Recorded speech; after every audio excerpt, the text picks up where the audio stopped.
Please don't use that beat. Use like Zizi. You know Zizi. Yeah. That's a good intro. Yeah, that should be good. So just Alright, yeah, hi, I'm Michael, and today I'll be interviewing DJ Sheriff. At what time, when did you really start DJing? I would say I started DJing like last year, February, March, like 2017. But to be honest, I've been DJing for a long time, like since like secondary you've been like school. messing with the sets from like a younger age and stuff. Yeah. I know I tried it and I was terrible. I remember trying and it just wasn't for me. Yeah, I used to use like a keyboard and mouse to like mix and stuff. So that stuff's not easy as it looks. yeah. And what would you say, like, was there any specific DJs that inspired you to start doing it? Like, To be honest, I think it's DJ Mustard, man, because he does everything. Alright, He makes yeah. beats, he DJs, he's like the complete package. But yeah, it's well-rounded. One of Yeah. those like artists that you have to just look up to. Like, that's fair enough. I've seen quite a few of events. I know you host like you DJ at like ACS, Nigerian Society, etc.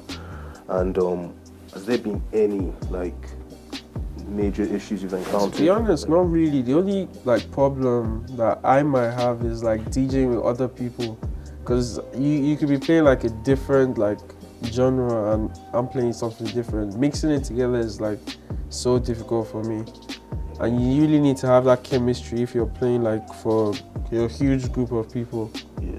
Having chemistry and like playing the right stuff for people is so important. Outside Keele, are there any other places like you performed? Yeah.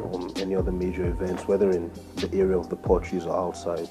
Yeah, I've done Manchester. I was supposed to do Birmingham soon. Okay. I'm not sure if that's on. What's the possibility? Yeah, there's a possibility, definitely. Is that the university or a club outside? Or? No, it's a club. It's a Oh, club. It's a club. Oh, But okay. Mani is like my place. Where I go Manchester a lot. Oh, okay. So you're well, like, Yeah, you have like a reputation. That's good. How long would you say it took you how to really like mix and remix music? Because you know the process, not all genres really match each other. So how did you really like learn how long did it take you to really adapt to it, saying that, oh, I can just wake up and do it? You know, something that was, when it become easy for you to do? I would say let's just say 6 years. 6 years. Because I would say from secondary school, I was already like playing with like beats and like trying to transition and stuff. And I used to do rubbish then. All right. I used to do a lot of rubbish. Yeah. So like once I got into uni, I got my controller, got like all the equipment I needed.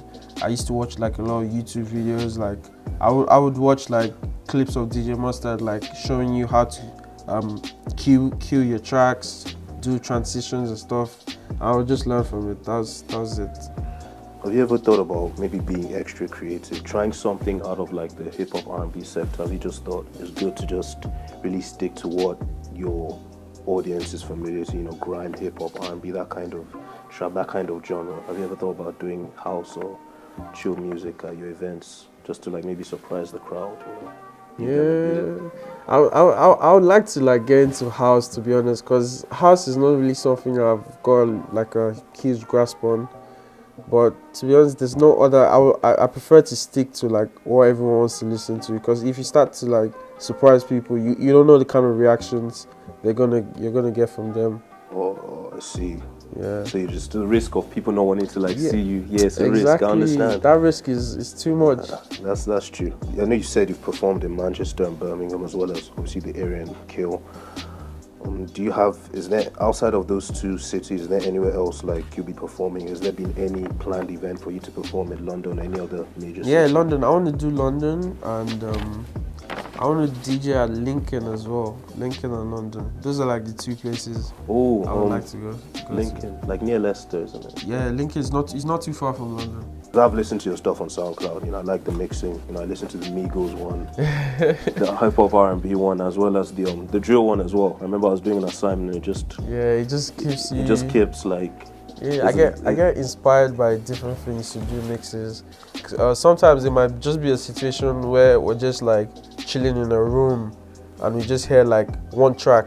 One track can literally just motivate me to do a whole mix. Yeah. Yeah, like the drill one. I remember when I did that mix. I think we had football the evening before, and I don't remember the name of the team, but we lost. And I slept so angry that day. I don't know. I woke up around like 4:35 a.m. I was like, nah, I can't sleep, man.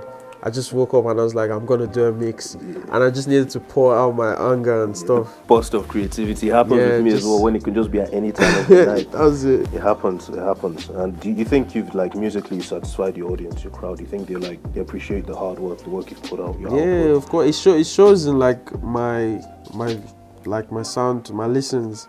Like everyone, I get a lot of plays now. Like for my first ever mix, I couldn't even believe it. Right now, it's about going 8K upwards, and I only started last year, so it's incredible, man. I just have to thank God for it, man. That's true. I mean, from sounds of it, sounds like it's soared at like a fast pace, you know. Mm-hmm. And maybe hopefully you get more like requests in other places. And yeah. Is there any like essential task you undertake before starting a set? Like anything? Yeah. You obviously need to make sure all your tracks are like you've pre-listened all your tracks. Okay. You've loaded them up. You have to like cross-check to check, like sound check. You have to do your sound check to make sure your equipment is alright. Make sure you have a backup hard drive just in case sometimes your laptop might freeze or like I don't know, just mess you up at one point. It happens. So you have to be ready at all times, man. Like Windows, it just happens sometimes. You just need to remain calm, man. With inconvenient times, it tends to happen. For those who are not really like familiar with your music, would you say like how did they find out about your work? Where should they go to? Yeah, you just go check out my SoundCloud. I've got SoundCloud, DJ Sheriff. I have Mixcloud as well. Okay. You can check that out. SoundCloud, Mixcloud. I've got Spotify as well. You can follow me on Spotify and Apple Music. Okay. Just check out my suggestions. I've got different playlists for like different moods. So if you guys are looking for that mood to just enjoy yourself, you know, I've got you. I know you've done for like the Keele. Have you thought about doing it for other African, only like strictly African societies, other universities outside of clubs? Yeah, if I'm invited to do one of them, I'm open. I'll do it if it's easy for me to go do it. I'll just go do it. If it's like of a close proximity, like I said. Yeah. If it's not too far, I can do it. That's good. Anyway, Sheriff, DJ Sheriff is known. Thanks for your time. Yeah. And look forward to hearing more of your mixes. Yeah, more of the stuff you're cooking up in the lab. There's more to come. And thanks for your time. Yeah, thank you. Yeah, that's good. Yeah. We'll probably link up your like SoundCloud underneath the video. Okay, yeah.